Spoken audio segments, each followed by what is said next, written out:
want to begin with developing a direct argument that goes from skeptical consciousness to intersubjectivity in order to show exactly how the movement into the master-slave is meant to solve the problem of consciousness. Since he already says spirit appears, so we need to see that it really solves the problem we began with. So that's what I'm going to do in the first hour, and then I'm going to spend time really digging away at the logic of intersubjectivity, which is peculiar to Hegel. And then in the second hour, I'll actually go through the details of the master-slave elements itself. So for next week,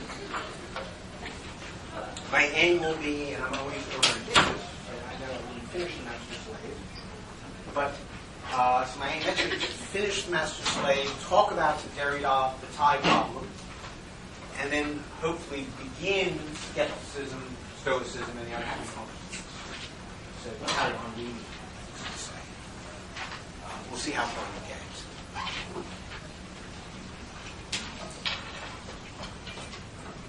Okay, let us return to the problem with which the book began. Epistemology's anxiety that our representations of the world do not guarantee that we are in touch with the world. The problem that there may be a veil of perception that actually our representations cut us off from the world. And that this anxiety, as it got inherited in German idealist thought, had its most perspicuous presentation in Kant, and Kant's doctrine that we know appearances only and not things in themselves. Hence the difference between empirical realism and transcendental idealism. The thought that we know appearances only, not things in themselves, was consistently interpreted by post-Kantians as a sophisticated form of skepticism. Right? That there really was something we didn't know, things in themselves. And the reason why that was a problem is because Kant said even representations have to be representations of something different from themselves. So it was the question about the origin of sense impressions, the origin of ideas, those things that our will and our imagination have no power over. And the philosopher who kept beating up on Kant in this respect was Jacobi.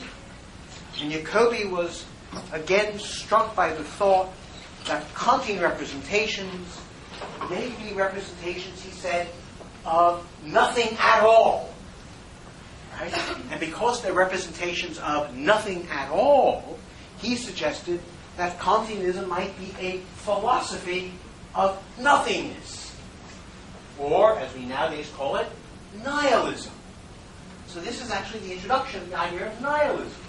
Nihilism is truly the skeptical thought that we know nothing by knowing appearances.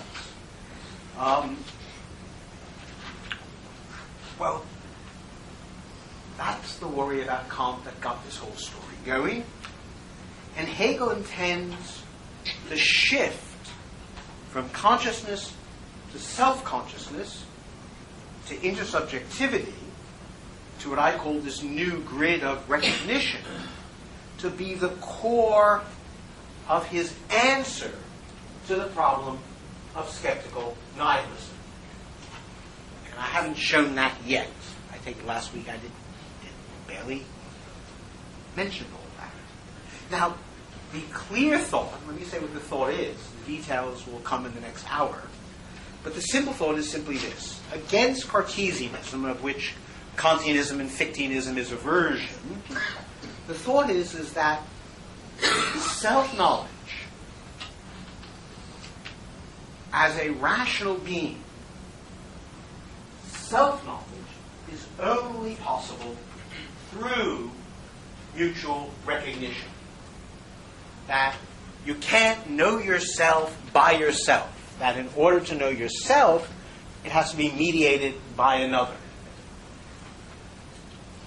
So that X knows itself only if it grants the other the same status as it would have the other grant itself, and the self knows itself through the other as the other knows itself through the self. Without recognition of others, the self cannot prove, demonstrate, have assurance of its claim to be a rational being, to be self-consciousness, and so cannot know itself as rational.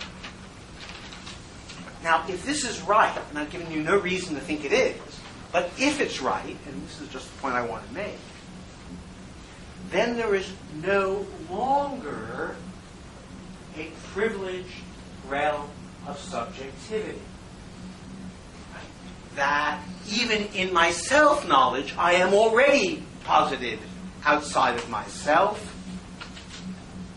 Hence, even in self-knowledge, I am in touch with an independent other and a world outside of myself.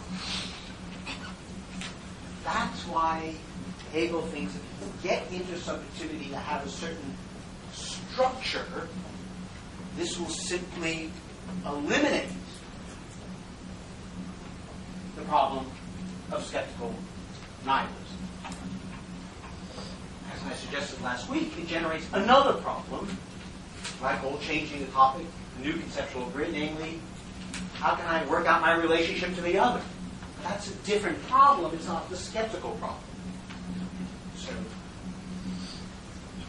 let's see if we can think how we solve the skeptical problem and succeed in changing the topic or learning how to forget about epistemology.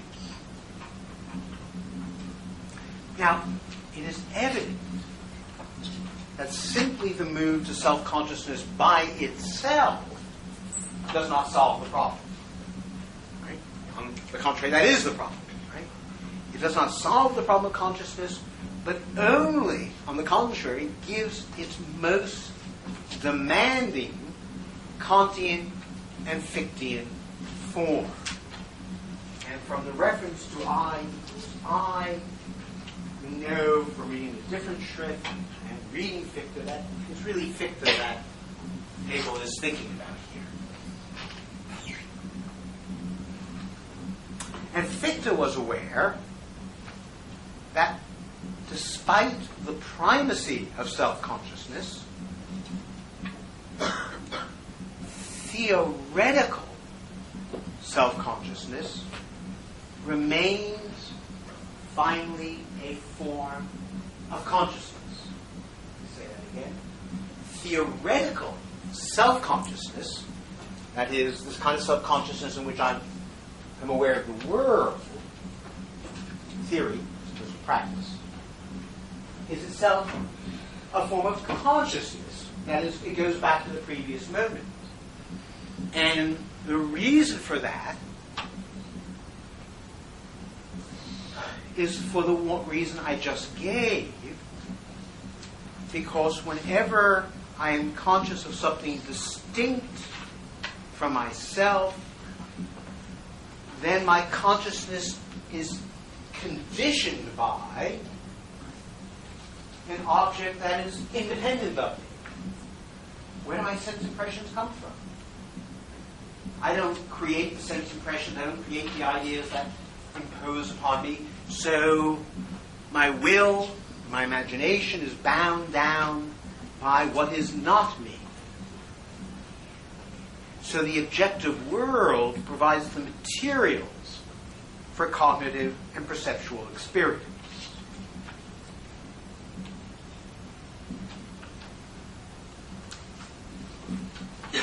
But if this is true, which I take it to be, then the Kantian dilemma about things in themselves remains. And self-consciousness cannot show that self-knowledge is absolute, which is what we were claiming. Self-knowledge is absolute. That is, to know anything at all is only to know itself. Now, let's put this in Hegelianese. This is the problem of establishing the identity of identity and non-identity. How come?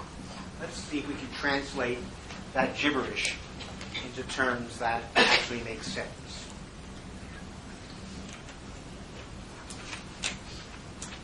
Self-knowledge, all by itself,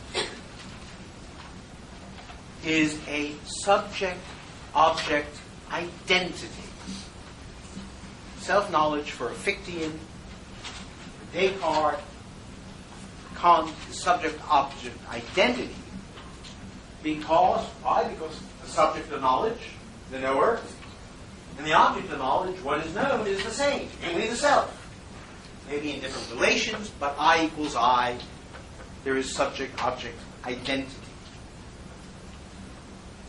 Ordinary experience, seeing objects in the world, however, involves subject-object non-identity, because the object is given for the subject and appears as, again, independent of will and imagination. Hence, for Fichte, poor devil, there must be and cannot be an identity of identity and non-identity. There must be such an identity because subject-object identity, I equals I, the cogito, the transcendental unit of apperception, is the principle of all knowledge. So there must be subject-object identity because the I think is the principle of all knowledge. Conversely, there cannot be such an identity because the principle of subject-object identity literally contradicts the subject-object non-identity that's constitutive of ordinary experience. Actually, we wouldn't want it to be otherwise. Right? I mean, we wouldn't want the thought of touching the world to be just touching the self. We want, in the sense when we touch the world, there's something different from us. So we want our subject-object dualism, at least a little bit. Well, it's here, just now take out, it's here that Fichte shifts from theoretical reason to practical reason, or what Fichte calls striving. Self-consciousness, Fichte argues, can strive in its moral action to make the objective world conform to its own moral laws. That is, to make the is, whatever is given, into what it ought to be. So it's not the case that there is subject-object identity in the first instance. Rather, it comes to be by a process of transforming the given and bringing it into accord with the norms of reason itself. And this thought, by the way, this idea of consciousness as striving to take the objective recalcitrance of the world out of the world and bring it into harmony with human desire is in fact very important to Marxist thought. Right? This is, look at Tom Rockmore's book on Fichte and Marxism. This is what de-reification is. You take something that's reified, thing-like, independent of you, and you de-reify it by bringing it into accord with the norms of reason, desire, and humanity. So there is a whole aspect of continental thought, in fact, of which Marx is just one example, where this Fichtean trope of striving to overcome the independence of the object, why? By bringing it into conformity with our own ideals of reason, normativity, and the like. Making Northrop Frye, who I dearly love, says the fundamental gesture of Western thought is the imaginary that goes from transformation of the given natural world into the farm. It's a beautiful Fichtean image, right? Take this, the raw prairies of Nebraska, and eventually you get, well, the raw prairies of Nebraska. I mean, a farm with wheat and all that. All a Fichtean idea. Well, Hegel, for the moment, drops the concern about normativity and focuses simply on the striving or on the desire. And desire, I suggested last week, is a way of constituting the world as essentially mine, as seeing the world through the lens of what I want it to be, what I desire it to be, and making it mine by satisfying those desires. The movement of desire is therefore a logic in which we make what is different the same. The movement of desire is the reduction of the non-identical to the identical. The logic of desire is a logic of consumption. So a logic of negating the otherness or independence of the world, and again reducing the different to the same. As you remember, at the end of Censor, the animal was not flummoxed by looking at the object, it just devoured it. So we're now repeating that moment explicitly. Where is the devouring animal reducing the object? At paragraph 175, which is where we're up to,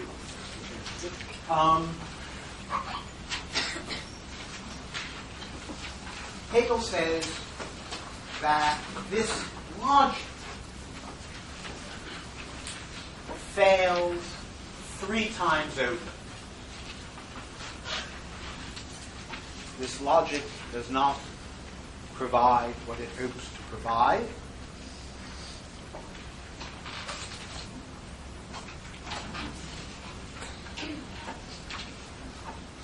So he says, I'll just read a bit of this, just so we see that we're talking about Hegel here. In this satisfaction, however, experience makes it aware that the object has its own independence. Desire and the self-certainty obtained in its gratification are conditioned by the object, for self-certainty comes from superseding this other. In order that the supersession can take place, there must be this other. Thus, self-consciousness, by its negative relation to the object, is unable to supersede it. It is really because of that relation that it produces the object again and again, and the desire as well. In fact, something other than self-consciousness, that is the essence of desire, and through this experience, self-consciousness has realized this truth. Well, what does it realize? Why is the project of desire fail 3 times over? First, there must really be an object that might satisfy the desire,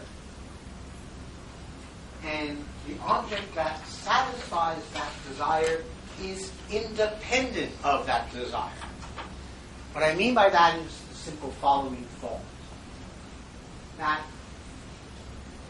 it is only an object with certain properties that allow me to satisfy my thirst, my desire to slack my thirst. So only something with the properties of H2O or the like makes possible the satisfaction of the desire. So the desire itself is not independent of the object. Indeed, the object desire is absolutely dependent on the object facilitating its satisfaction. So it really is dependent on the qualities of the object, and it does not stipulate them. It only stipulates its need for them, which is not the same at all. So the object is truly independent. Second, what I call the Chinese dinner syndrome. We all know you go out for a Chinese meal, you're hungry an hour later. That turns out to be one of the deepest truths in Western thought. Thank goodness all those Chinese meals paid off, because the desires themselves recur. And therefore, because desire is not permanently satisfied, on the contrary, every satisfaction leads to an uprising of another desire, and another desire, and another desire, as Hobbes says, unto death. Unto death. That for Hobbes, the desire is the source of human motion. It is the equivalent in the human psychology of the law of inertia. That is, whatever is in motion stays in motion until it is stopped. Being stopped for Hobbes means being killed or dying. And what keeps you in motion is desire. So he says you desire and desire unto death. So desire is in principle, in this form, non-satisfiable. There's an infinite regress. Third, as if all this wasn't bad enough, so let's say we have a good meal. We consume the object, we're satisfied.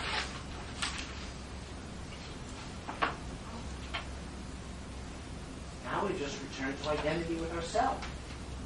And we have no relationship to the object. So the moment of consumption leaves us, as we know, after a meal, you just want to fall asleep, or whatever one does after satisfaction. But satisfaction is the disappearance of the object, disappearance of the desire, and the return to simple identity. Something that we'll see occurring in another level with the master, which is why I mentioned it here. Hence, there is, and strangely now, if we look at this logic, there is either non-identity, the object that's independent of me, or identity, but not the identity of identity and non-identity.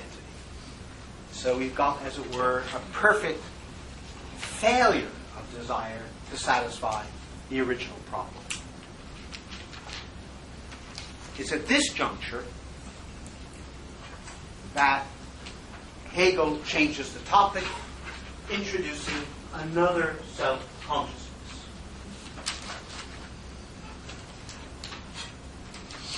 Why?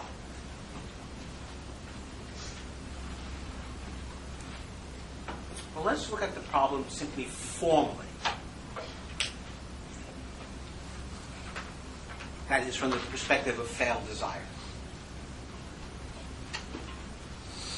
What we want to do is to avoid the extremes of simple non-identity or simple identity.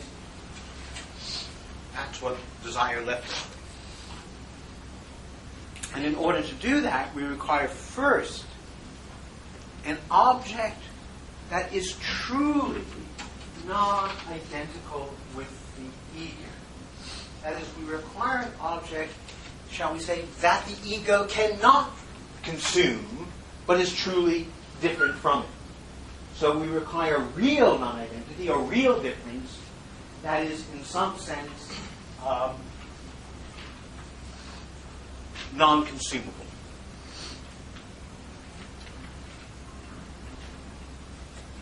This is not, by the way, an a priori argument against Kant.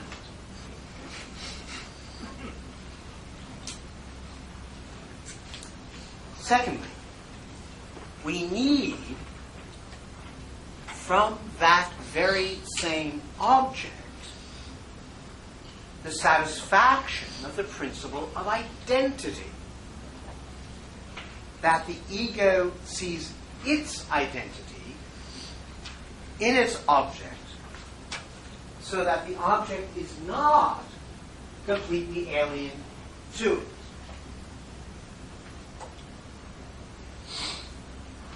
This condition is required so that the ego does not lose its absolute independence and depend on something completely outside itself.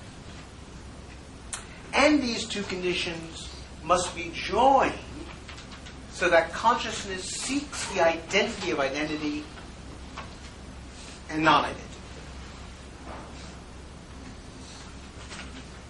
Well, this is satisfied by another self-consciousness, which can, while remaining independent, negate its otherness to the subject. And it negates its otherness. I negate my otherness from you by freely recognizing you. So I, as it were, hand you back yourself, your stature, by letting my own self freely go for you.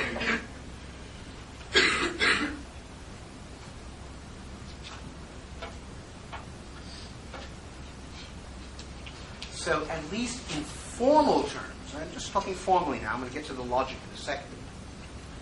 In strictly formal terms, this should do the trick. Namely, mutual recognition satisfies the condition of non-identity because both persons are equal and independent in their, roughly, their freedom or autonomy.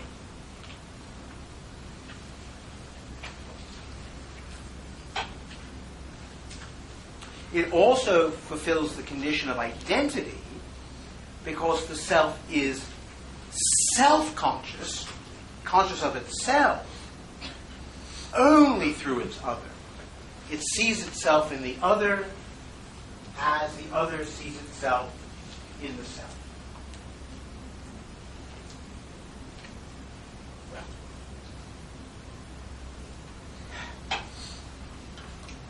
The trick is to figure out what the structure of this exchange is. And amongst others, the person who gets it most wrong is Lacan. He thinks it's a mirroring structure, and it is not mirroring. And I want to explain why this is not a mirroring relationship. And that it's much more complex. And as I explain what the complexity of, I will also be showing you why Kojel's account, which I ideally love, is false. But false not for the reasons usually charged.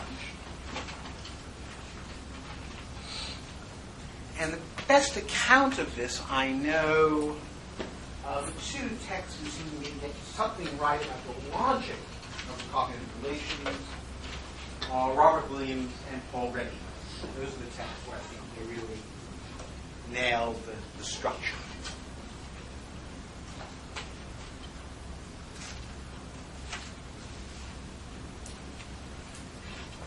Well, we are invited fate of a struggle between two desiring beings who are brought into conflict by their desires. That is, their desire to be all reality. I want to stay with the original premise. That's why I want to marginalize the Kojèvian story. We still have to imagine these original characters who are these 15 desiring beings and desiring to demonstrate that they are all reality. But now they bump into one another. Two of them meet up in a dark park, on Central Park on 2 in the morning on a Saturday night. We know we're in trouble.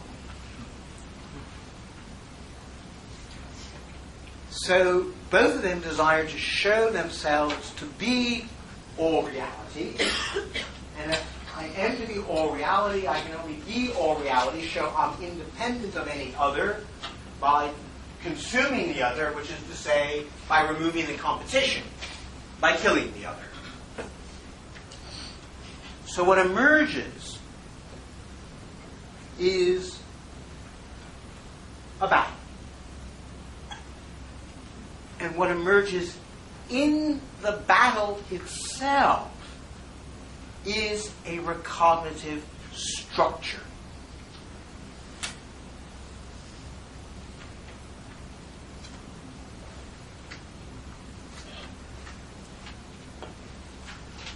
What's the recognitive structure? We're going to give the two combatants philosophical names. We're going to call them X and Y. It's usually the name philosophers give beings. Do you prefer any other names? George and Fred. George and Fred. Fine. Roxy got in there first. If George recognizes his own intention to kill Fred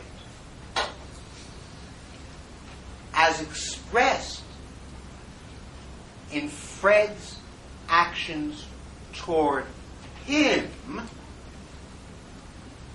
say that again. If George recognizes his own intention, I recognize my own intention. I'm going to be George. I recognize my intention to kill Fred. In Fred's intention to kill me,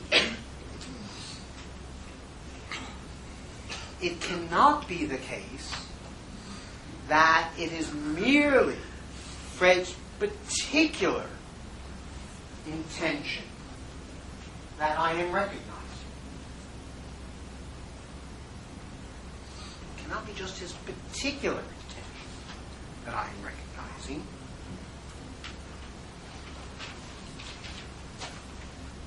As his intention to kill me. Rather,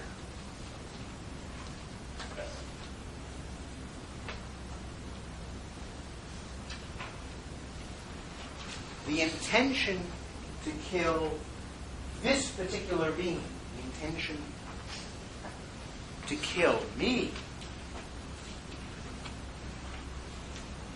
in seeing that, I am recognizing the intention by Fred to kill whoever is Fred's other, and I understand myself to be that other,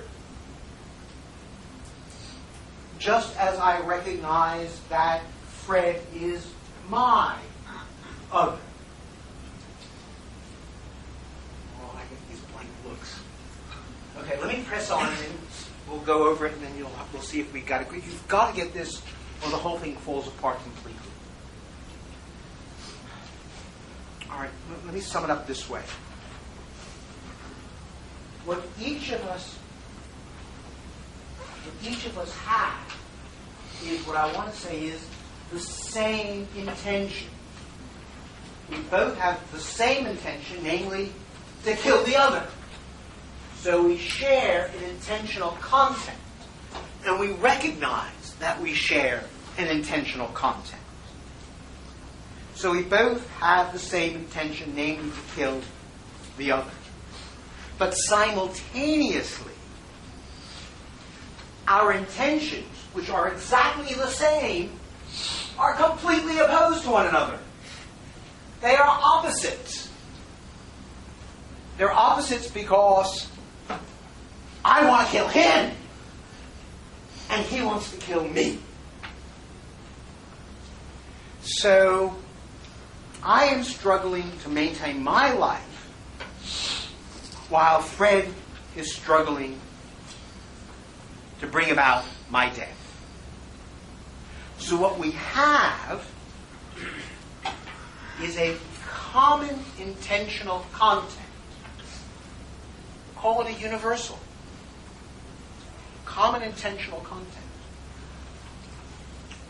With inverted or opposed indexicality or subjectivity.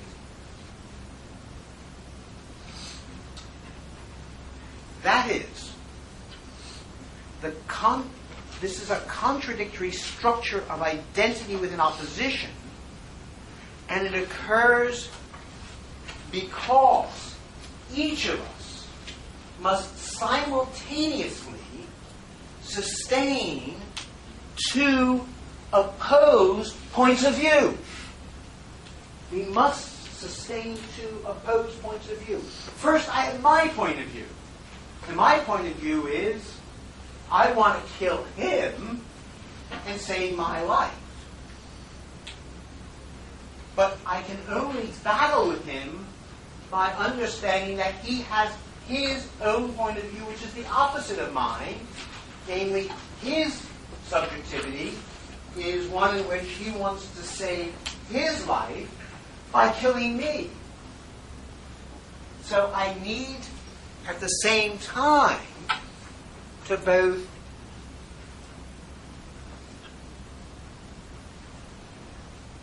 so I have to have one bit of indexicality, one logic of indexicality, that is subject-centered, and another recognition of another indexicality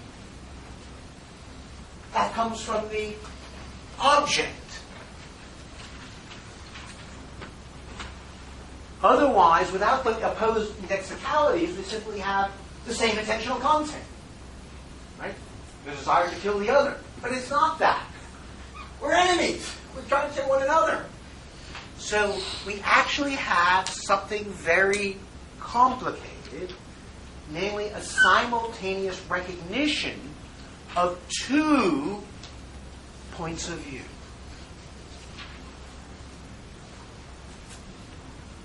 So, one indexicality is centered on my particular desire, in which the other, Fred, counts as the object of that desire, and another point of view which escapes my centering on myself, which decenters me,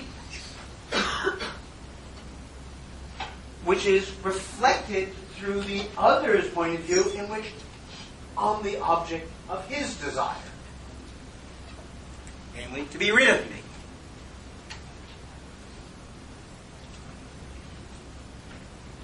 So it is by means of this intermediary of another opposed consciousness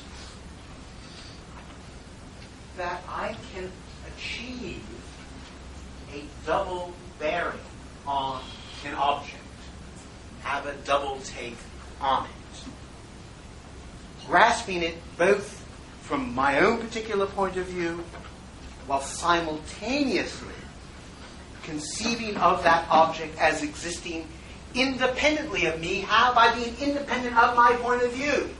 By having its own point of view on me, therefore decentering me, because it has its own point of view. Now this thought of decentering by the acknowledgement of what I'm calling, let's call it the structure of a double indexicality with same intentional content. You'll learn to talk like this. It kind of flows off the tongue. Is rampant throughout continental philosophy. It is, Searle's fifth Cartesian meditation, right, where ego gets decentered by spilling the water, splashing it around, shower, right, where Searle mentions the obvious point that until the other decenters me, I don't even have a whole body.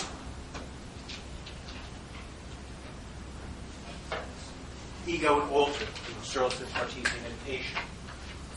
Where does it happen in Saul? Does anyone remember?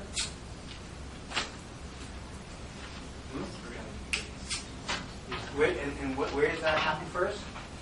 Scene? No, it's not that one. Yeah?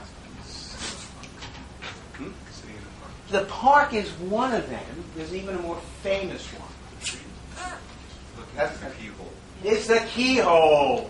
I think I am the whole world, and then I hear the footsteps. And suddenly from seer, I become seen. Right? Ashamed. The original scene of shame and so on. Same movement of suddenly seeing myself seen, and to see yourself seen is actually to generate a structure of univocal intentional content with opposed indexional structure, so that you are both inside and outside yourself at the same time as a necessary condition for recognizing the situation you're actually in, namely a battle in which me and Fred are trying to kill one another. And of course there's a version of this in Levinas everywhere, but Levinas cheats. Okay.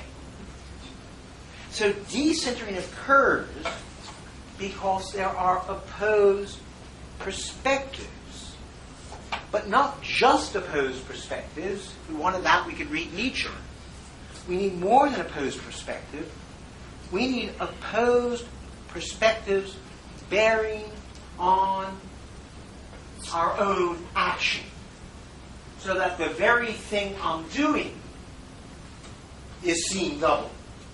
Necessarily. I didn't know you were this clever. That you could have this propositional content with double spirit. But we do it all the time. That's what being self-conscious being is. So that I can recognize the other's behavior as intentional behavior because it is directed toward an object, and I am that object. That's why he chooses the battle, where there is no doubt that I am the object. And unless I recognize it for what it is, I'm in deep trouble.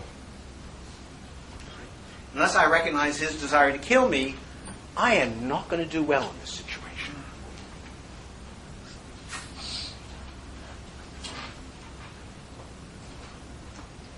Hence, because it's directed at me, then I cannot avoid it. Hence, in order to cognize the situation at all accurately, I need the notion of a double structure of intentionality.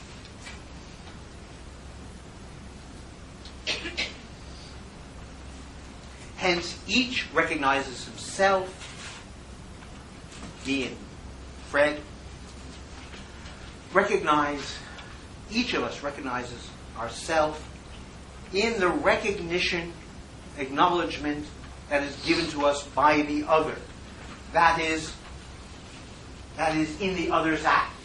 That he is trying to kill me because I recognize that he thinks I'm trying to kill him means that I'm recognizing him as a self-moving intentional being.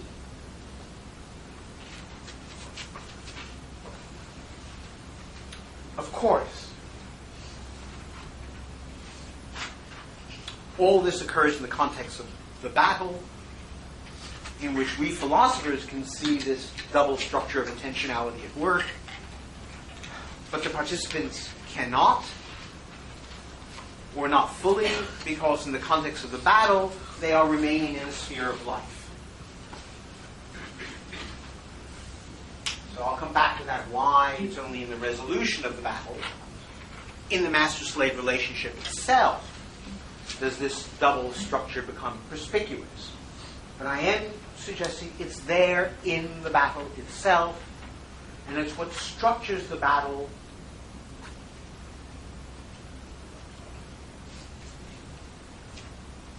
and hence emerges as a structure of recognition in it.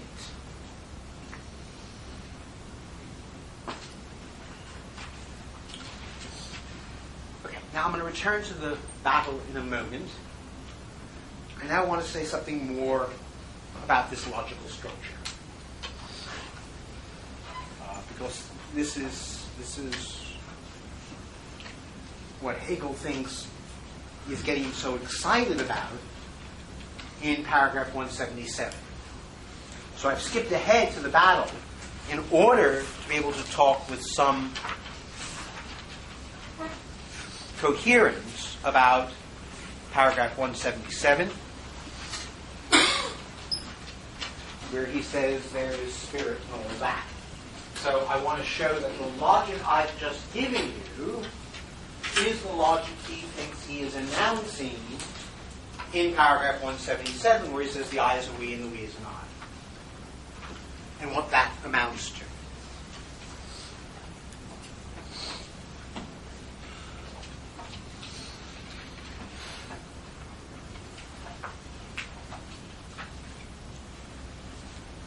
The picture we get of spirit in this passage is of a circular intersubjective structure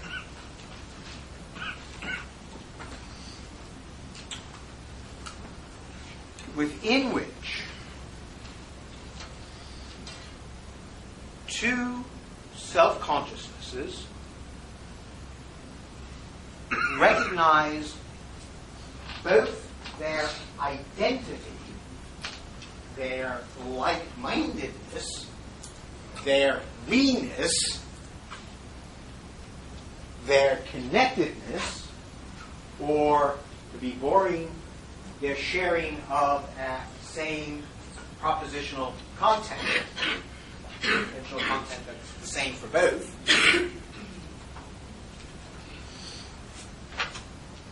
and their difference and opposition, their I-ness, with the formula I that is a we and a we that is an I. It's just the same in German. It's ich das wir und wir das ich ist. Hegel is trying to capture the fact that this structure, now here's the rub, that this structure cannot be interpreted either atomistically or holistically. Neither holism nor atomism will do it. Neither through a logic of internal relations nor a logic of external relations will do it.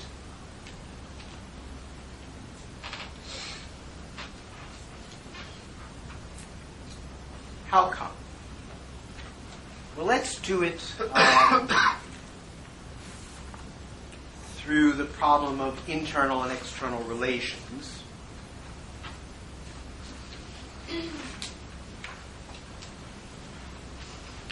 Could recognition be a matter of external relations or atomism? External relations are equal to atomism.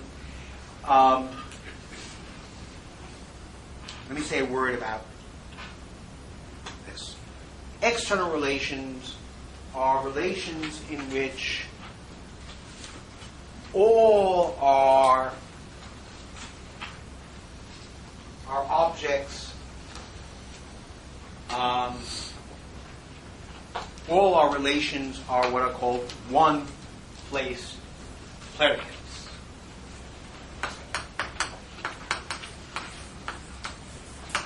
It is red. So red is on this reading, a non-relational property.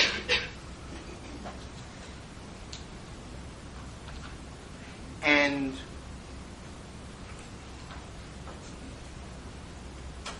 the reason why someone who believes, the philosopher who really believes in this is Leibniz. Leibniz thought there were only external relations. That is, that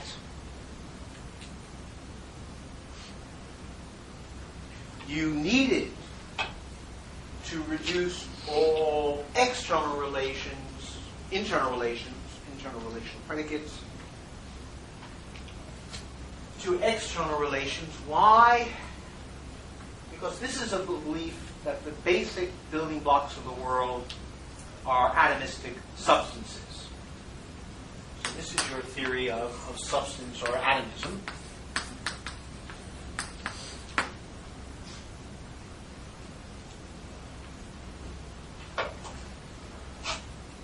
So, for example, if you're a Leibnizian, if you had the predicate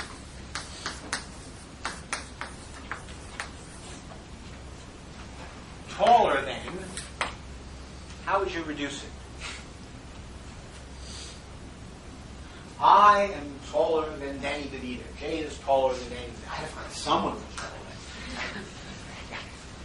Oh yeah, not even too quick. Too good. No, not so. How would we get rid of the taller than and reduce it to one place predicates? Thank you. I am. That's right. So right. So X is 6 feet tall and Y is 5 feet tall. So that's Leibniz's reductionist program. Why?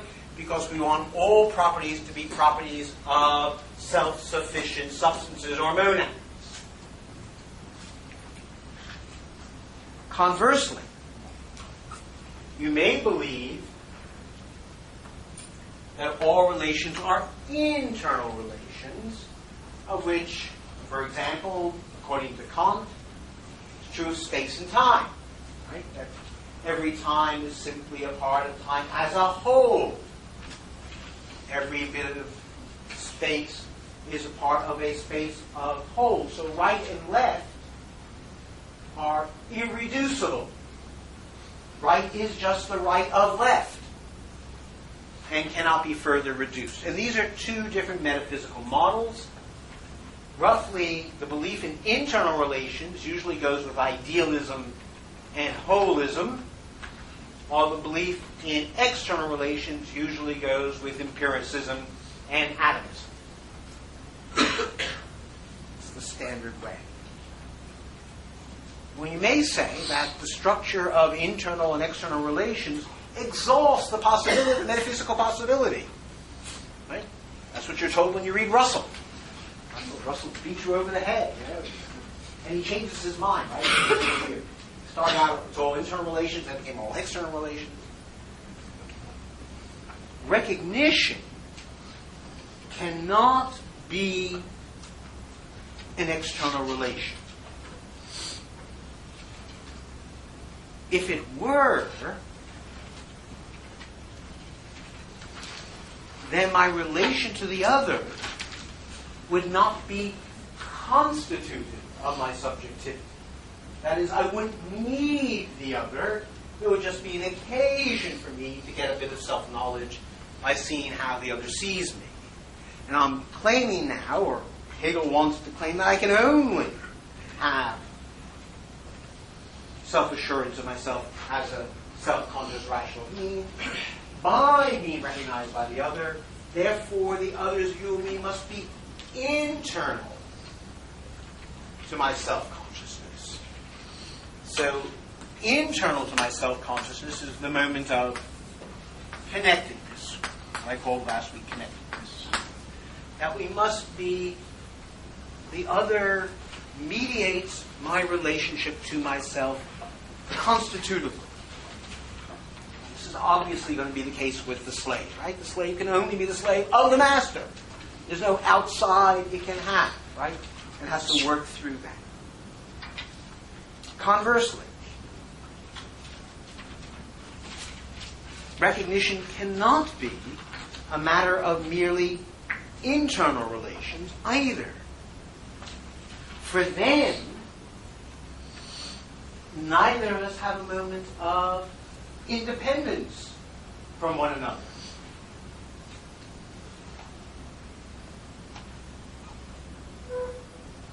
No way in which we can separate ourselves from the other. No way in which we can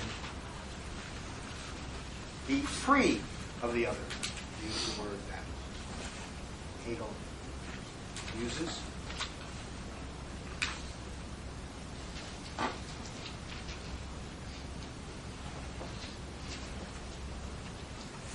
So Hegel says, so I'm claiming that the cognitive relation can be neither an internal nor an external relation, but must be a synthesis of the two of them. Last week, so the notion of independence is what I called last week separateness. So recognition is a union, a togetherness of both separateness and connectedness. Or, as I put it last week, it is a matter of infinite separateness from the other and infinite dependence on the other. What might be another word for the absolute separateness of one human being from the other? What makes me absolutely separate from you? Yeah, I'm an individual. What makes me an individual? Yeah. You've got a body. I got a body. And sometimes, unless I get personal,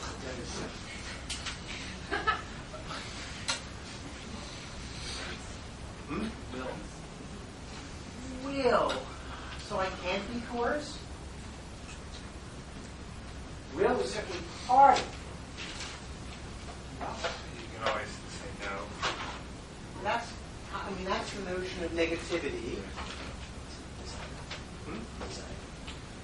Desire, now that connects me to the other. Freedom is the will again.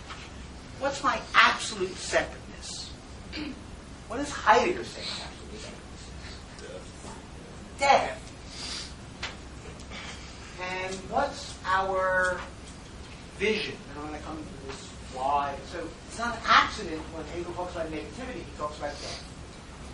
And what's our image of absolute connectedness? Love. So the argument is something like the recognitive structure, the structure itself, which is a structure of infinite connectedness, like love, and infinite separateness, like death. So recognition is about the relationship, you might say, the always relationship, the ongoing relationship forever, the entwinement of love and death. That every act of love is also a love of something that is absolutely independent of you, i.e., will die, proving its independence from you. So love is your absolute jointure and your absolute separation.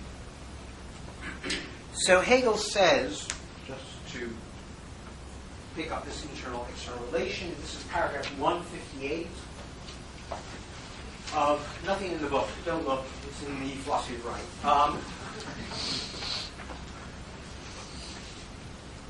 Love means, in general, the consciousness of my unity with another, so that I am not isolated on my own for myself, but gain my self-consciousness only through the renunciation of my independent existence, and through knowing myself as the unity of myself with another and of the other with me. But love is a feeling that is ethical life in its natural form. In the state, it is no longer present. There, one is conscious of unity as law. There, the content must be rational, and I must know it.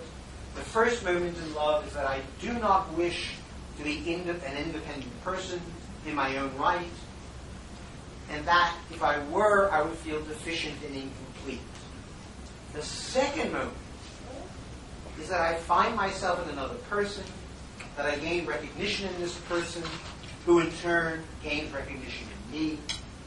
Love is therefore the most immense contradiction.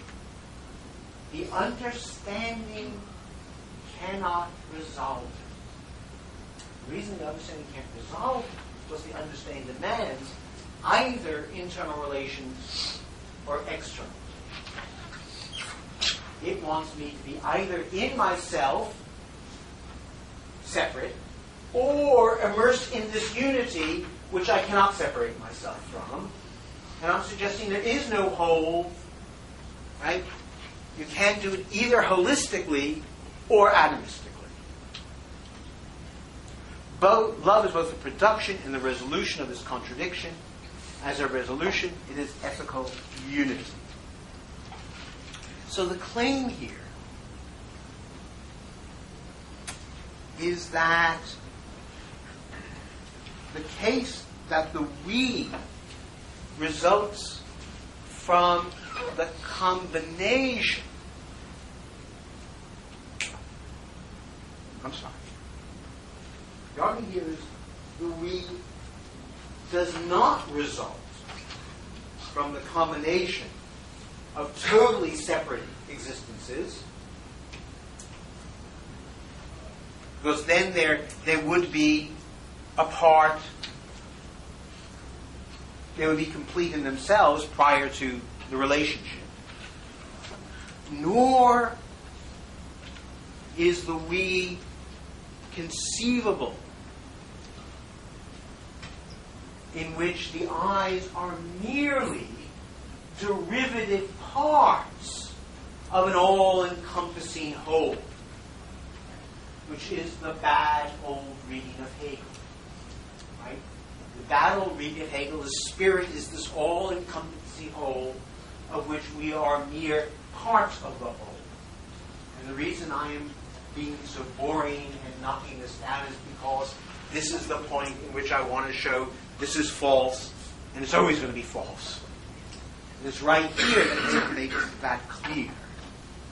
Spirit or we-ness is not an existing thing. And above all, spirit or we-ness is not an existing thing with its own point of view. There's no point of view of spirit. There is my point of view, your point of view, and our shared intentional content. But the shared intentional content always occurs from an indexical position, from a perspective, from an individual point of view. So we-ness only exists insofar as it is dispersed or split into parts, that is, those of mutually recognizing self-consciousnesses. And this, just to remind you, is exactly how Hegel talked about the structure of nature in paragraph 171. So, paragraph 171, in the middle of page 108. So now the code here is life. His code word for spirit. So he says, thus, the simple substance of life is. I want to define is. What is life? It is the splitting up of itself into independent shapes, and at the same time the dissolution of these existent differences. And the dissolution of the splitting up is just as much a splitting up and a forming of members. And that's because, again, individual living organisms have their own point of view. They strive to be alive. It's a trope. Right? Tropism. So, in the same way in which life is not a thing with its own point of view, but is wholly, right? Works itself through these things that are its parts, but the parts are both more and less than the whole, so the same is with spirit. Okay. Questions about that logic? Yeah. I have a question, not about the logic, but the kind of anthropomorphic premise from which it starts. So, here I am, sitting in Hegel class. It's been a nice day. I'm feeling pretty good. Where does this desire to kill everyone come from? I mean, is that just a kind of posit, or, I mean, clearly I haven't been reading Freud, but, or, I mean, maybe you got it from Hobbes, but what is the justification for that premise? Because I think once you have it, it's clear how it's going to work itself out. I'm going to start with that premise after. Okay. I'm going to justify it. But it turns out to be actually easy.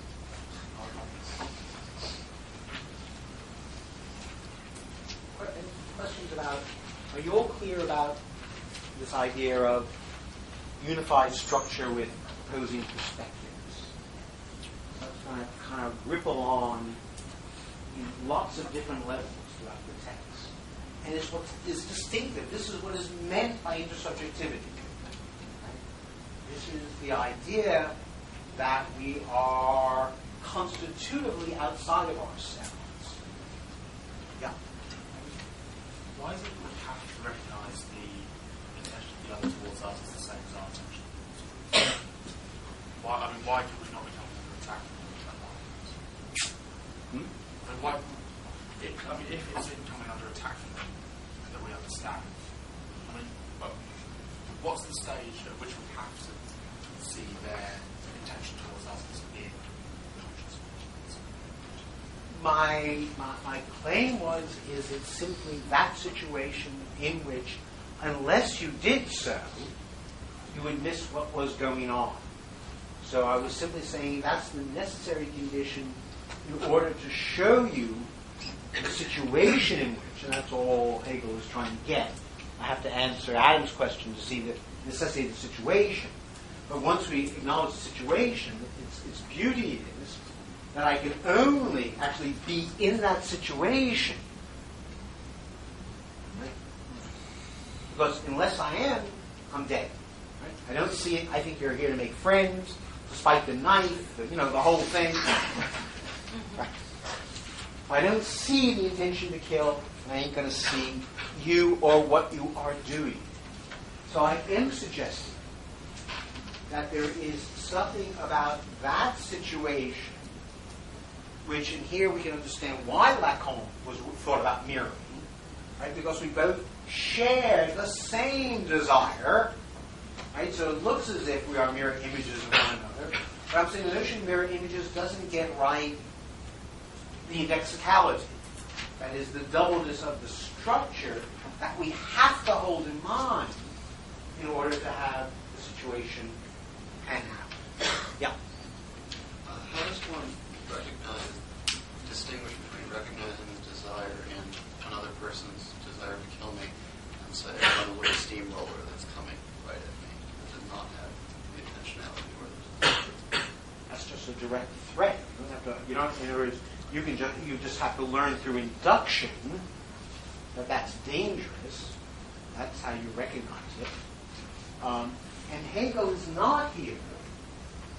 He is not here suggesting that this is how we learn about intentions. Right? He's not giving a story about the origins of intentions or the like. He says, paragraph 187, page 114, I'll come back to this because this is also how to answer Adam, but not this phrase. He says, the individual who has not risked his life may well be recognized as a person, but he has not attained to the truth of this recognition as an independent self-consciousness. That is, the person who has not risked his life, Hegel is here suggesting, maybe a member of a tribe, and the tribe gets on famously, and everyone, I recognize you as a tribe member, and we do everything. Everything's fine. We just don't yet know. What we recognize one another as being members of the tribe. What we don't have yet is any notion of what it is to be, have attained, so I ever ourselves as self-conscious persons. So we are recognized as persons. We're given stature. We have all the rights and duties of members of the tribe. But the notion of the truth of that, what that means, what it amounts to, how that status is earned and justified, none of that is yet clear.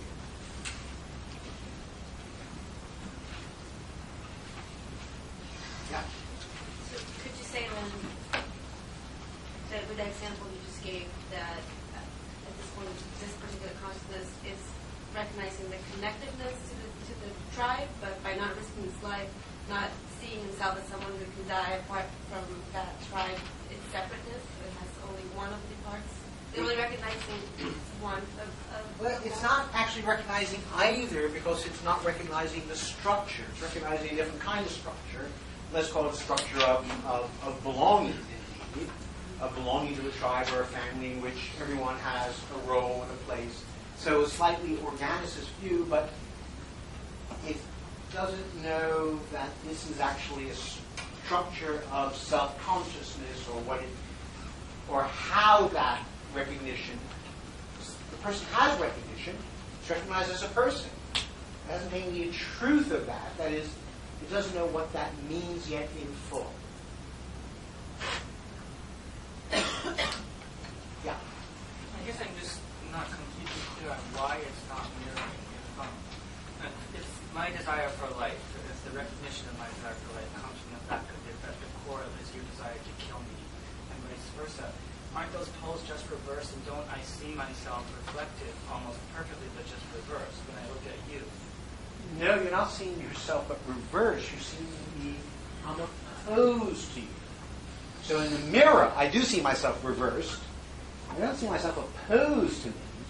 So the question is not one of simply a mirroring, but a decentering. So when I look in the mirror, I'm not decentered. If anything, I get a little narcissistic kick, right? I'm claiming here that this is the opposite of a narcissistic kick. Namely, it's the interruption of my centeredness. So it's the interruptive character I'm looking at. And that's why, Levinas worked so hard to try to beat Hegel over the head, because he recognized that the Hegelian structure was one about the interruption of subjectivity as a condition of subjectivity. Lo and behold, the very thing that is, right, the same, right? The same is, which of course is just the Fichtean summons. I won't go through all that. But it's the interruption that makes it not mirroring in my account. Okay? It's the decentering. That's why I use the Husserl, the Sartre, the Levinas to try to get the non-mirror quality. The not me is not simply opposed to me, but decentered. So I need more than difference. I need interruption. Yeah? Does this involve struggle, or can it just be something recognizing natural death within one's product? Let's talk about that after the break. Now, all these are great questions. So let's have a break, and I'm going to work at just these series of questions. They are the right questions. Everything in the text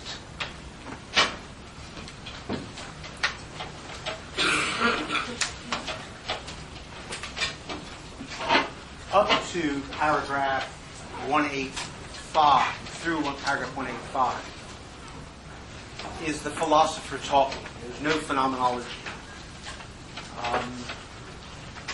And therefore the phenomenology of self-consciousness only begins in paragraph 186. So everything up to then is just talk about it, rather than the phenomenological account of it. Now, if we look hard at paragraph 187, we can, I think, immediately see that Kojève's thought that there is a battle for recognition, a battle for recognition, a battle for pure prestige is unjustified. What Hegel says is that they engage in a life and death struggle because they must raise their certainty of being for themselves to truth. That is, before the struggle, they're still at the level of self-certainty. That is, they are still at the level of this as an inward conviction, and they need to go beyond that. And he says it is only, this is at the very top of page 114, they must engage in this struggle, for they must raise their certainty of being for themselves to truth, both in the case of the other and in their own case. They must raise it to truth, both in the case of the other. That is, they must know that the other is a self-conscious being, and they must know that about their own case. And then he says, nothing about recognition here. He says, and it is only through staking one's life that freedom is won. Only thus is it proved that for self-consciousness, its essential being is not just being, not the immediate form in which it appears, not its submergence in the expanse of life, but rather that there is nothing present in it which could not be regarded as a vanishing moment, that it is only pure being for self. So the thought here is that the desire is simply the desire to demonstrate that I am self-consciousness, which is to demonstrate that my point of view on the world is complete or absolute, and that nothing escapes it. And therefore I must, and here's my puzzle, how can I reveal that I am more than a part of this light world of dog eat dog, lion eat lion, tribe eat tribe? That is, I must show that I am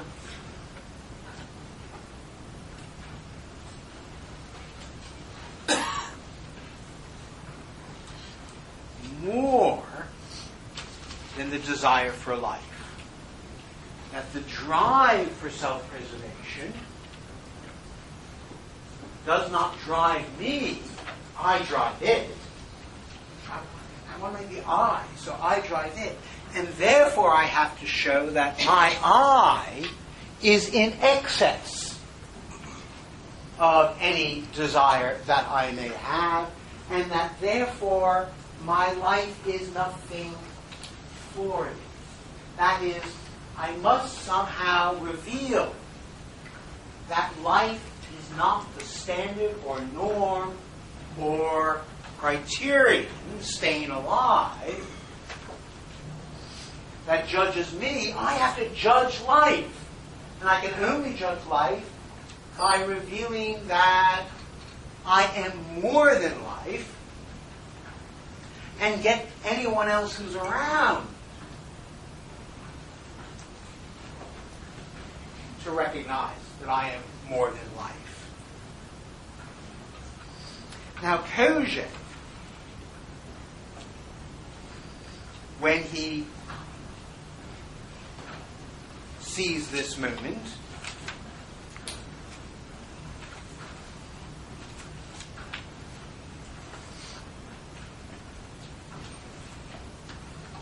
thinks that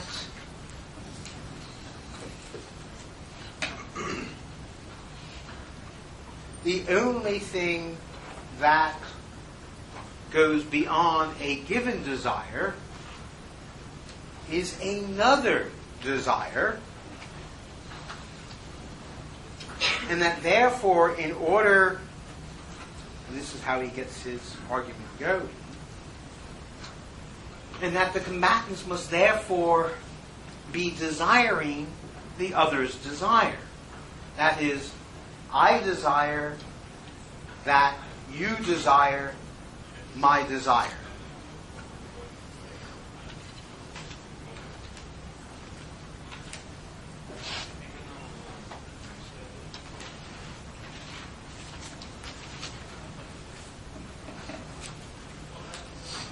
Now, and of course this, Kojève says, is the very definition of love.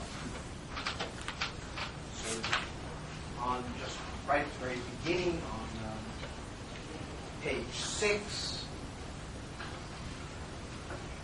Kojève says, thus in the relationship between man and woman, for example, desire is human. Only if one desires not the body, but the desire.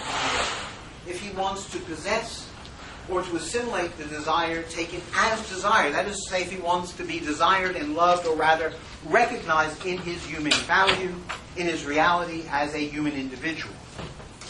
Likewise, desire directed toward a natural object is human only to the extent that it is mediated by the desire of another directed toward the same object. And this is what generates his whole view, because he then says, thus an object, perhaps perfectly useless from a biological point of view, such as a metal or a flag, nice with the movie, can be desired because it is the object of other desires. Such a desire can only be a human desire, and human reality, as distinguished from animal reality, is created only by the action that satisfies desires. And then the great Kojèvian conclusion: human history is the history of desires. Nothing else.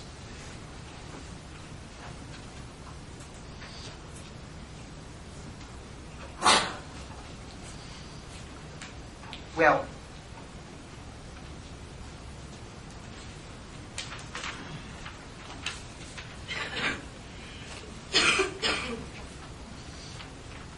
what goes wrong with this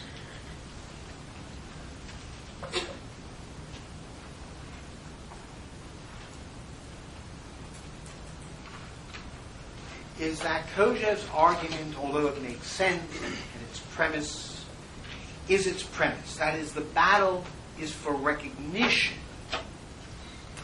And the best refutation of Kojelev, I'm sorry it's not on the reading list, it's an essay by Paul Redding called Hermeneutic or Metaphysical Hegelianism, Kojelev's Dilemma.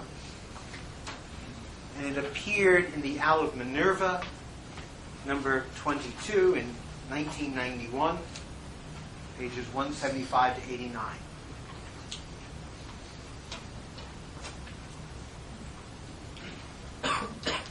The problem with Kojelev's account is that it is circular.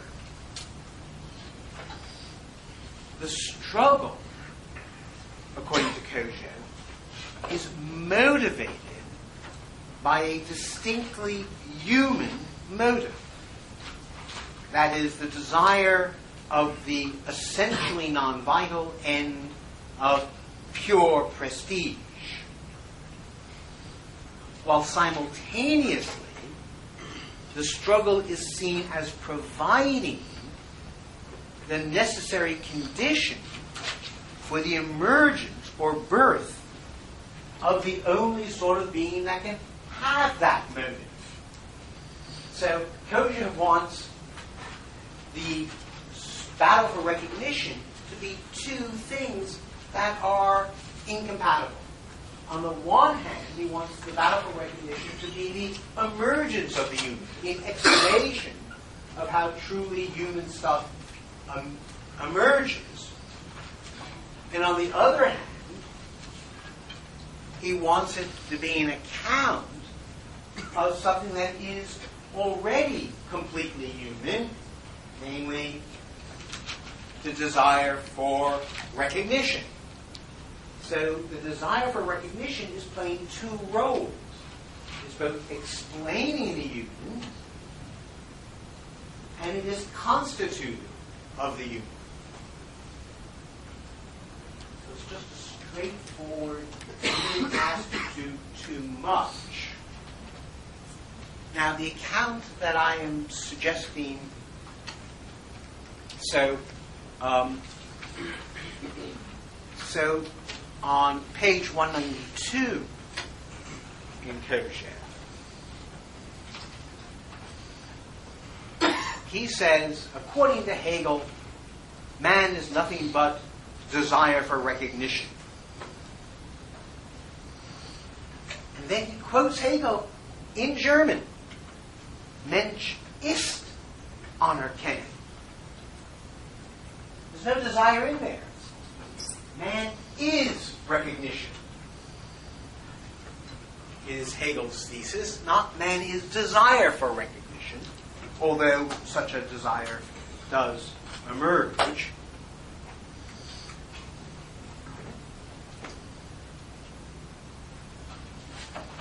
So for Hegel, the struggle and its institutional outcome is presented as structures of recognition, which I'm claiming, and I agree with Redding here, simply allows the existence of the doubly structured consciousness essential for intentionality. The struggle, as it were, will eventually generate a being, namely the slave, who does desire recognition. And indeed a master who desires recognition. But that's the outcome of the struggle. The struggle itself is not a struggle for recognition, it's a struggle to attain the truth of self-certainty. Struggle is a struggle to attain the truth of self-certainty. That is, that I am the center of the world.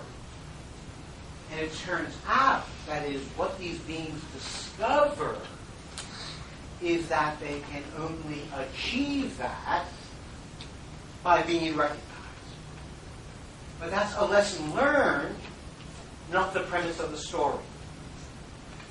They learn that what they want is recognition. So whereas the struggle itself cannot constitute a stable, enduring, recognitive relationship, the master-slave can. And it represents, as I'll come to in a moment, a minimal, institutionalized pattern of mutual recognition, and hence something that can be objectified in spirit, albeit in an inadequate form. So the non-vital end that emerges in the life and death struggle is freedom. And it's now, and it should be intuitive why it must be freedom, right? Because, again, it's self-certainty that's still at stake here until the struggle, the battle ends. And and that freedom is the natural upshot of the desire for absolute independence. That's what they want, absolute independence. I am the world. I am independent of everything. I depend on nothing. That's what draws me into the struggle. And it's therefore that and that's why Hegel says that the individual who has not risked his life may well be recognized as a person, but he has not attained to the truth of this recognition. So, it turns out, what's the truth of our this? The truth is that we are the sorts of beings, right, who are self-determining, free, as part of what is meant, must be meant, in us being the center of the world, and that freedom reveals itself, trying to answer both Adam's question and the other question, that can only reveal itself through the risk of life. That we are non-natural beings. That we actually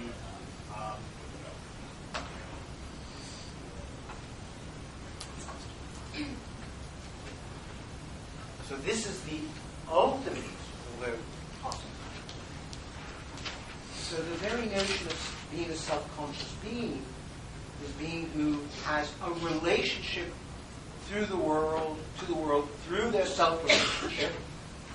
My self-relationship is what makes me independent of world, but world here is just life. So I must demonstrate for myself and for the other that life is not the highest value. Otherwise I'm just a natural being, just another animal, tiger, whatever. So this is so why is this recognizing the truth of personhood? Because to be a person is a status role, not a natural given. To be a person is to have a certain standing with respect to the world, to be able to act in accordance with norms. We'll see all sorts of stuff as you work out. But the first moment in which all that first gets brought to light is the risk of life. And I take it this is why, now going back to this little tribe, why almost all tribes have initiations into manhood that involve the risk of life.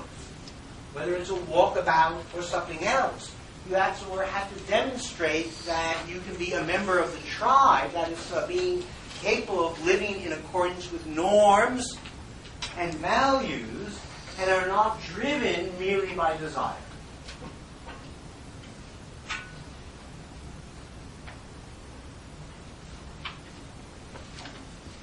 risk of life is the first moment of that. Which is why we all always test ourselves, wonder about it, think about it. What would I die for? Which is only to ask yourself the question, who am I? Who am I? What do I care about?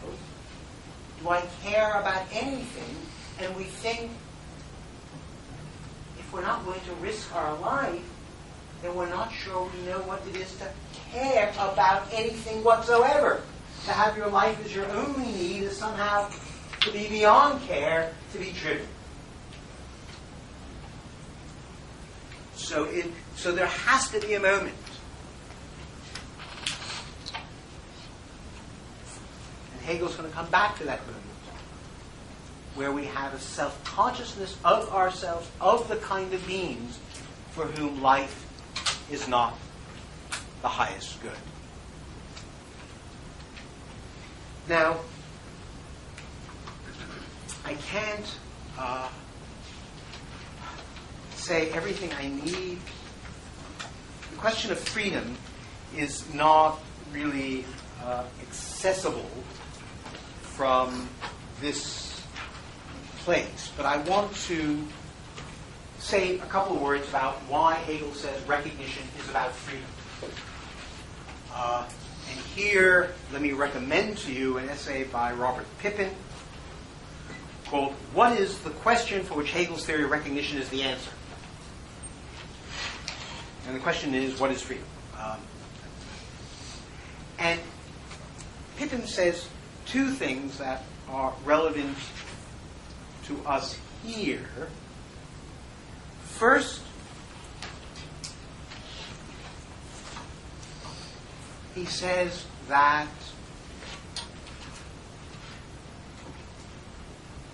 and this is another way of thinking about what's going on in the battle, in the struggle for life and death.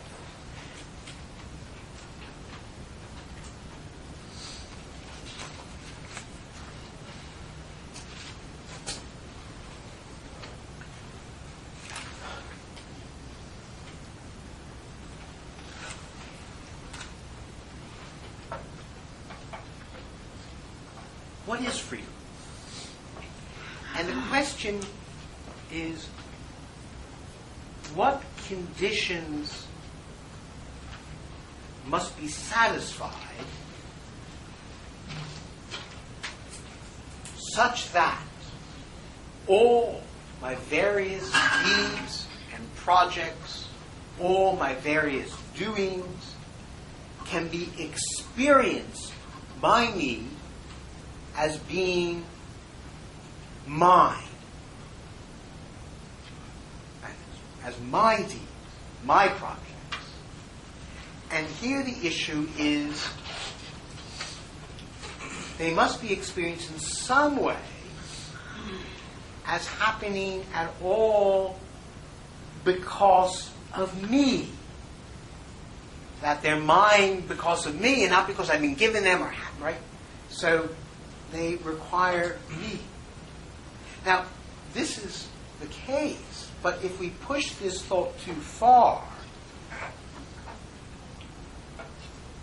and here's the problem with the Fichtean Kantian line, they think that I can only establish this mineness if I can exempt myself, tear myself out of all my dependencies, all my given roles, all my socialization, all my relationship to nature, and have a moment of absolute spontaneity. That the mineness, called the moral law, is my distance from everything. And that just looks insane. So that model of freedom, that something can be mine, but I'm suggesting, let me be very clear, I'm suggesting that belief, that crazy belief, that something can be mine only if I can exempt myself from all conditionality, from all dependence, from all socialization, is exactly the thought of the being who enters into the battle of life and death. That being wants its mindness, the mindness of everything, to be gotten through the exemption, the denial of all those attachments. Hence, Hegel is going to take a different route.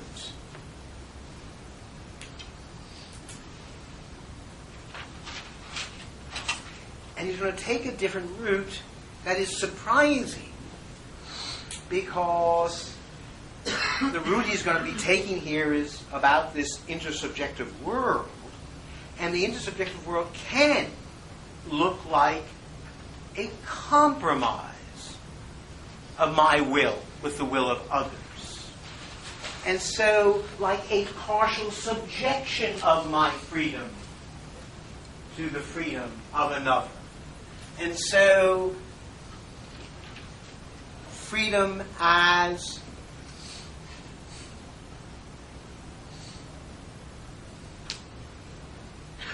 sociality seems contradictory.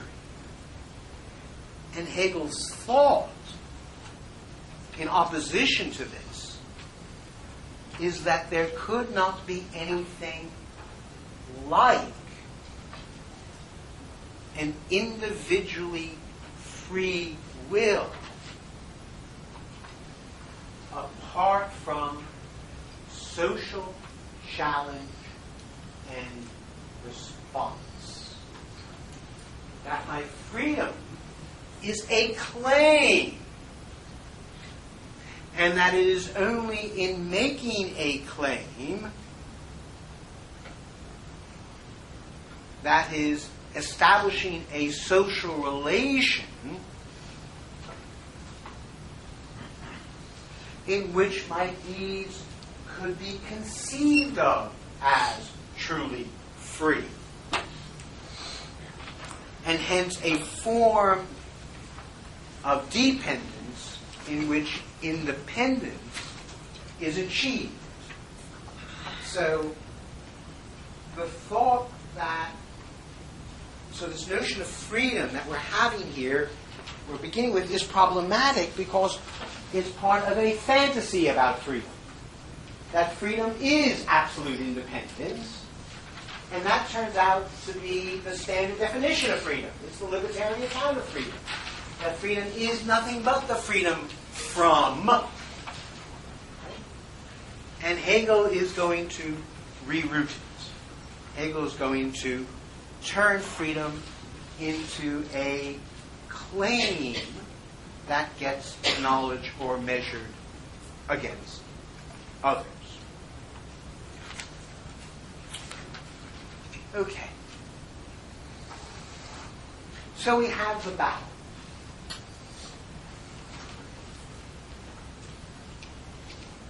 What next?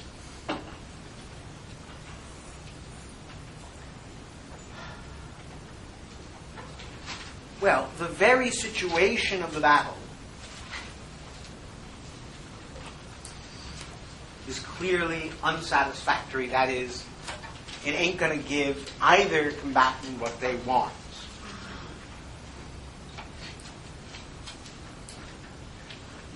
And it's not going to give either combatant what they want, because what they want to know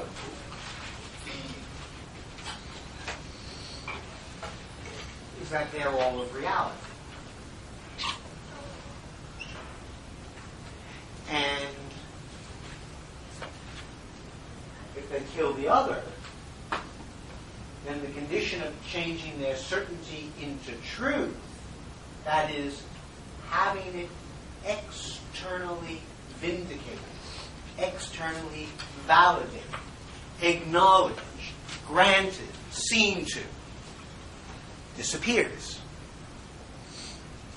Not only can dead men not wear plaid, but they can't give recognition either.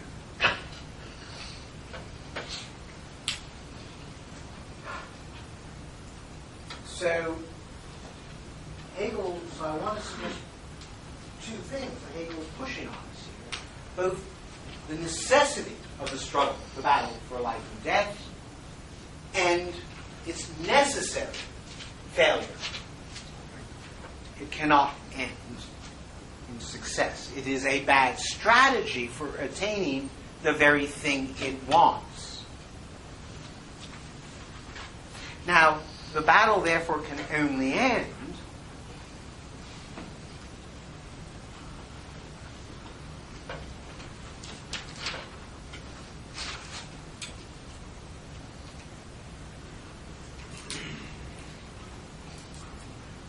by a recognition that the risk of life for the sake of making my sense of myself as independent true is self-defeating,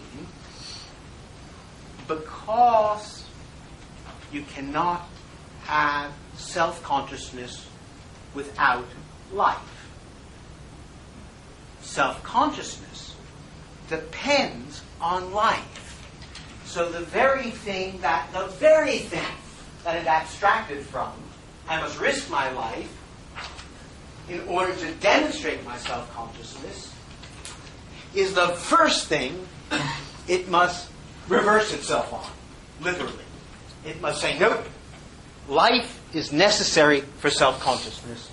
Self-consciousness is dependent on a living being.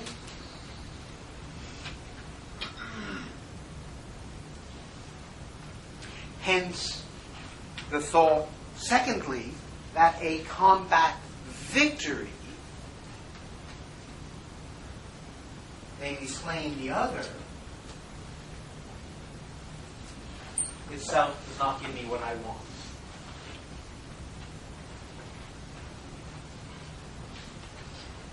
So the battle can end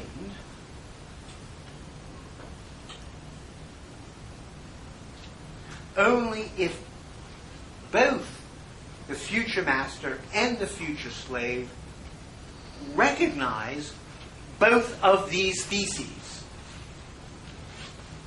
That life is necessary for self-consciousness, and a combat victory is not worthwhile, since the dead cannot offer validation. The difference between the future master and the future slave is how they weigh these two theses. Those who weigh the first thesis higher, namely that the risk of life for the sake of self-recognition is self-defeating, are going to be the future masters, while those who weigh the second clause higher will be the future slave. That is, the master, they both have to recognize it. Why? Because the master has to let the slave live in order to provide him with acknowledgement, even if he would rather die than be a slave. He nonetheless has to recognize the necessity of life and self-consciousness in order to have a slave. The slave, recognizing the thought that there's no victory to be had here, would rather live to fight another day. So finds the risking no longer worthwhile.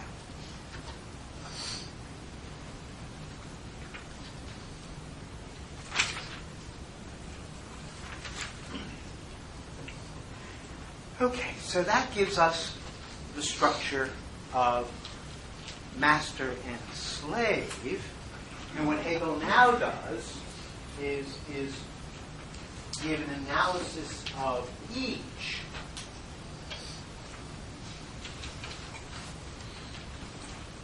which reveals what is at stake in this. And I remember what I said last week. I take it that this is a minimal and recurrent form of self-consciousness, which is to say it belongs not to a temporal episode in the past, but it is, as it were, a moment in every self-consciousness that is part of its structure. So it belongs, I suggested last week, to metapsychology.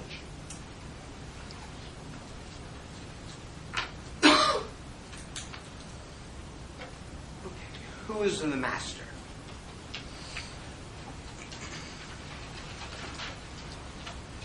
Well, the master famously regresses back to animals' desire.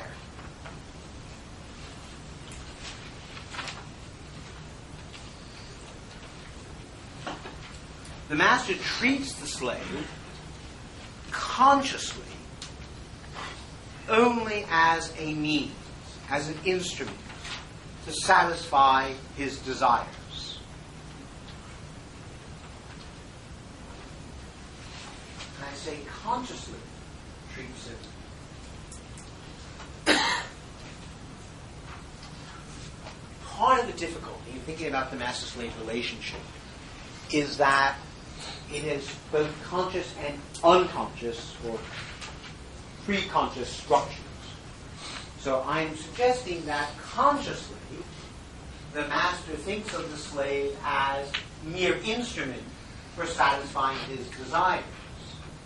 But unconsciously, the master is recognizing the slave as an intentional human being, for example, because he gives him orders and expects the orders to be understood, etc., etc., etc. So there is both a recognition and non-recognition going on, right? And that some of the recognition and some of what's happening is conscious, and some of what's happening is unconscious. So consciously, the master treats the slave as only a means, as an instrument. And secondly, and this is the reason the master is still in a means-ends relationship. And secondly, the master simply consumes the product of the slave's labor. He does not himself gain independence of the object through labor of his own. Hence, in his account, paragraph 190 is a paragraph on the master. He says, the Lord relates himself immediately to the bondman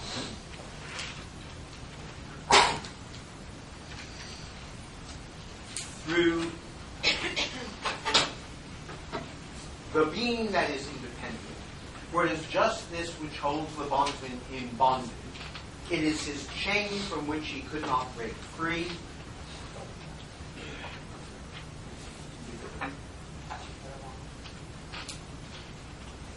Yeah, I wanted the enjoyment. I'll come back to that. I'm sorry. Turn over the page. About 5 sentences from the bottom. For the Lord, on the other hand, the immediate relation becomes through his mediation the sheer negation of the thing or the enjoyment of it. What desire failed to achieve, he succeeds in doing, to have done with the thing altogether, and to achieve satisfaction in the enjoyment of it. Now, what's curious about desire, so no longer, remember the problem with desire is the object had this independence. But now it doesn't have independence because the slave gives it to him. He doesn't have to worry about whether or not there's water, whether the meat is... No, the slave goes out, right? All the master has to do is enjoy the thing, consume it, without acknowledging its independence. But that means that he is a pure self-identity for himself. He has, and why is Hegel saying this? Not for the although probably like the Marxian reason, the bourgeoisie are just lazy sloths, but it's, well, why is he saying this? Why is he underlining this idea of pure enjoyment?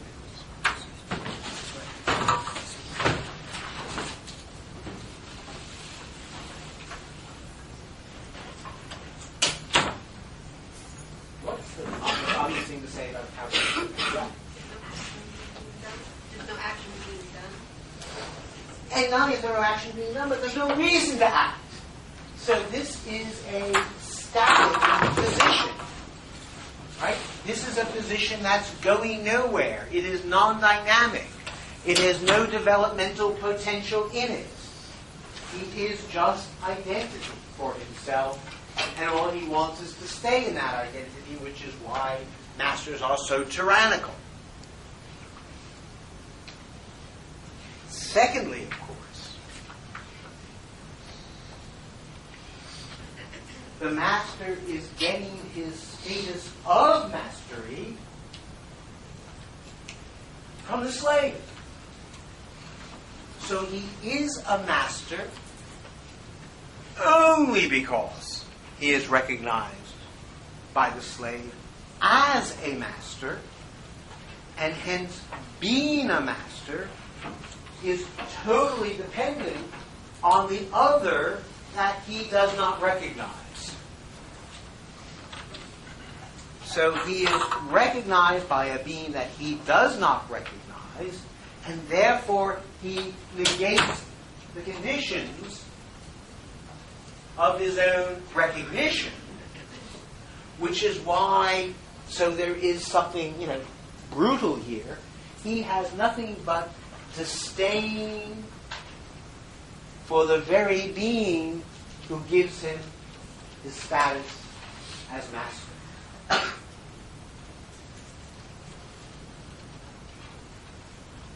Now, so the recognition of the master is inadequate because the slave, in accepting slavery, renounced his claim to being an independent self-consciousness. Hence, the recognition of the master is precisely like the coerced confession of a prisoner. We know coerced confessions are hollow. I twist your arm and I say, tell me I'm beautiful. Tell me I'm beautiful. You're beautiful. Well, I'm going to despise you for saying I'm beautiful because it just shows you're weak. But it also means I'm not so pretty. So there is a dissatisfaction in the master too, because the master is receiving recognition from the being he despises. Now, that said, I just want to point out the obvious, which is this is exactly structurally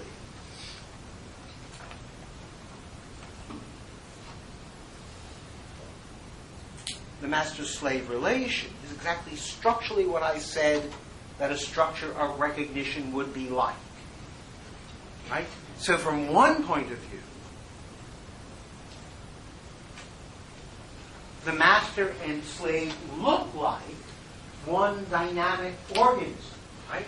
Because the slave does the work of the master, the slave converts the master's desires into actions. I'll come back to this in a moment, since it's the turning point of the story. And therefore, the action of the slave is itself the action of the master. That is the the master says, make me a castle. There's a castle. So it's like the slave is just a prosthesis. Right?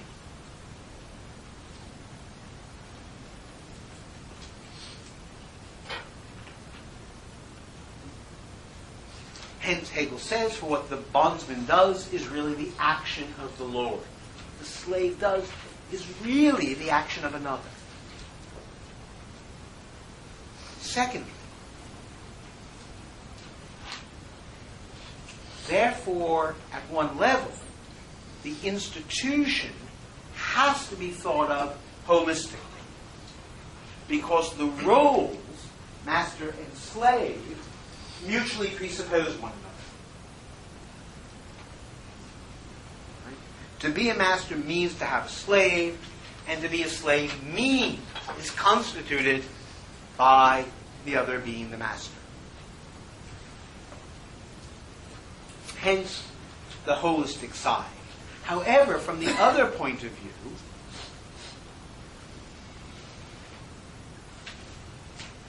the slave cannot be a part of the master.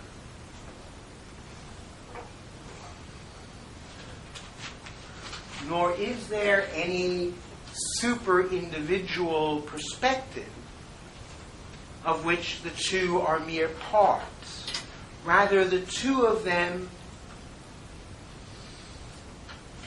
there is simply the two of them in this relationship. But this relationship is constitutive of them being persons or individuals at all.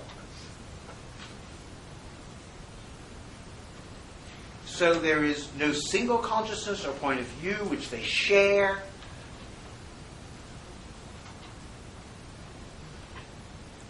And they mutually presuppose differently embodied and opposing points of view.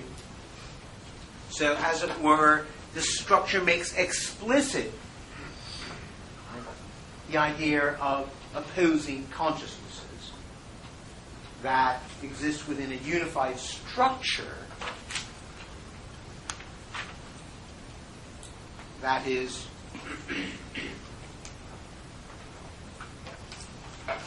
nonetheless nothing more than their relationships to it. So the master has nowhere to go. The slave does. Namely, the slave can become a master. So the slave has something it might or could achieve. Not only that, but his situation as slave is so structured so as to lead him to mastery. Or that's what Hegel wants to show. That the very structure of slavery engenders a structure that leads to the desire for mastery.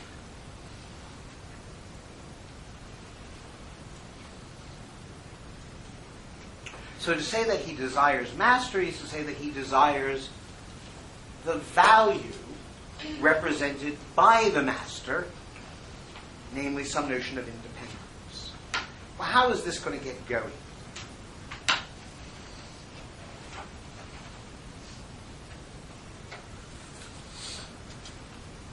Hegel says, and this is what I want to end with today and want to pick up here next week. So to say the master is the truth of the slave is to say that, again, the master is both a superego and an ego ideal, as I mentioned that last week. Now, how this gets going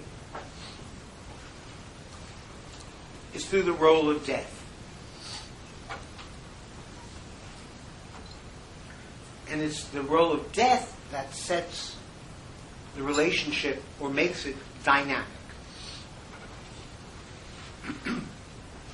So the question is, I say that I wanted to, in the struggle, to overcome all my natural desires. I wanted just to be free of them, and the like. And that strategy didn't work out.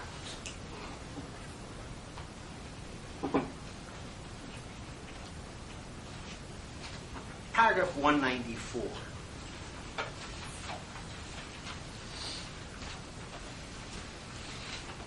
Guess I'll read this, say a few words about it, and stop.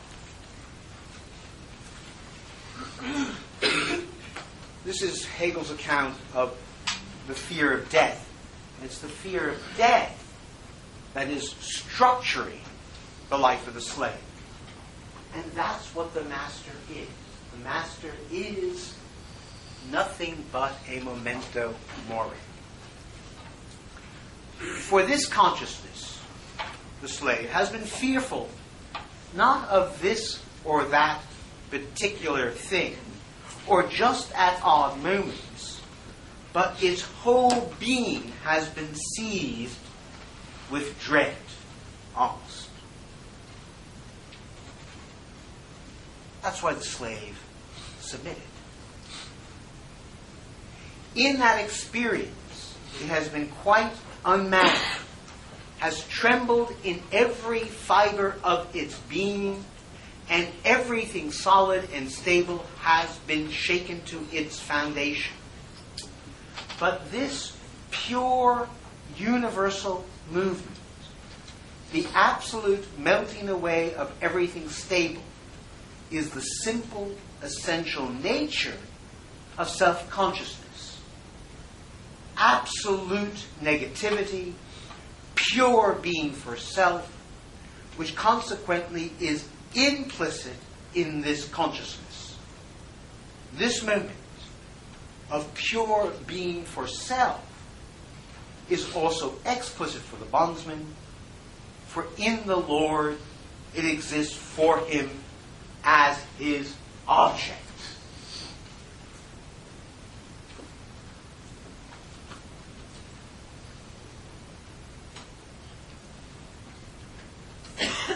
What will allow me finally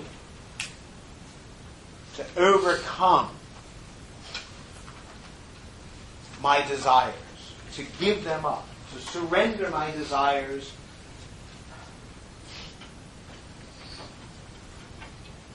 is fear.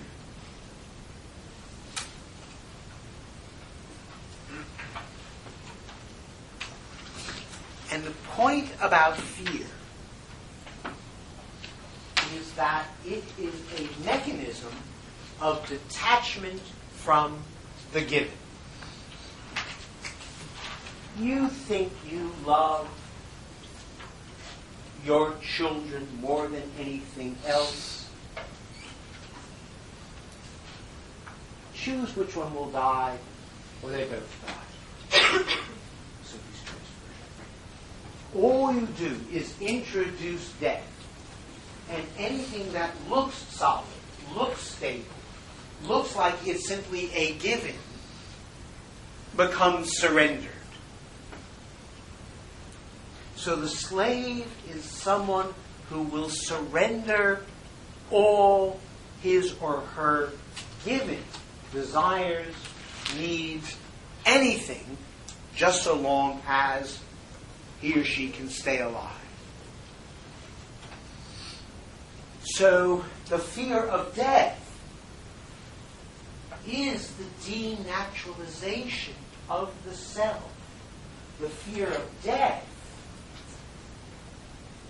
is what rips the individual out of their life world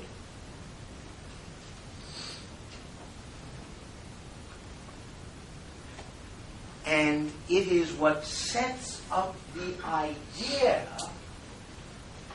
of negativity in me. So you're sitting here and you're thinking, I wish he would stop because I have to go to the bathroom. You have an absolute need. But the fear of the Lord is the beginning of wisdom. So you hold it. So a natural need.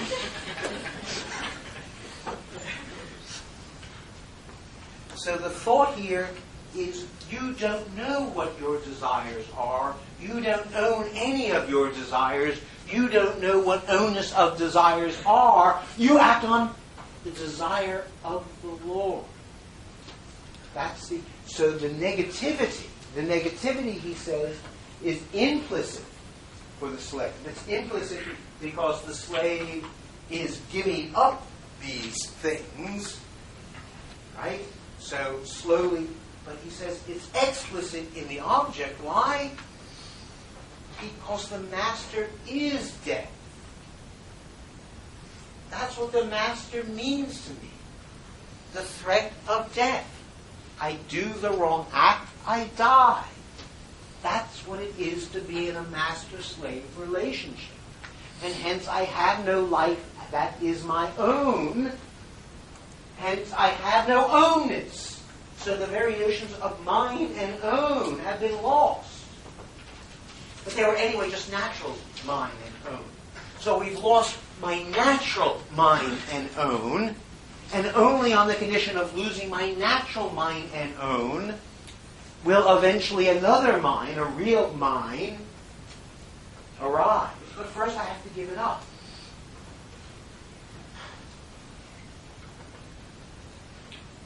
Well, what desires do I have if not mine? I act on the desires of another. So the slave is the being whose desires are not his desires, but the desires of another. And I make those desires my desire. My Lord wants bread. I desire that there be bread. But I can't claim it. It's not mine. It's the Lord. So my desires are, I've internalized the desires of another, and yet the product of that still belongs to me. So this is a process in which I learn of the malleability of all desires. Or to put it in another way, and now we're moving to the structure of self-consciousness, I learn that I can stand in a self-conscious that is a reflective relationship to my own desires. That's what I've learned.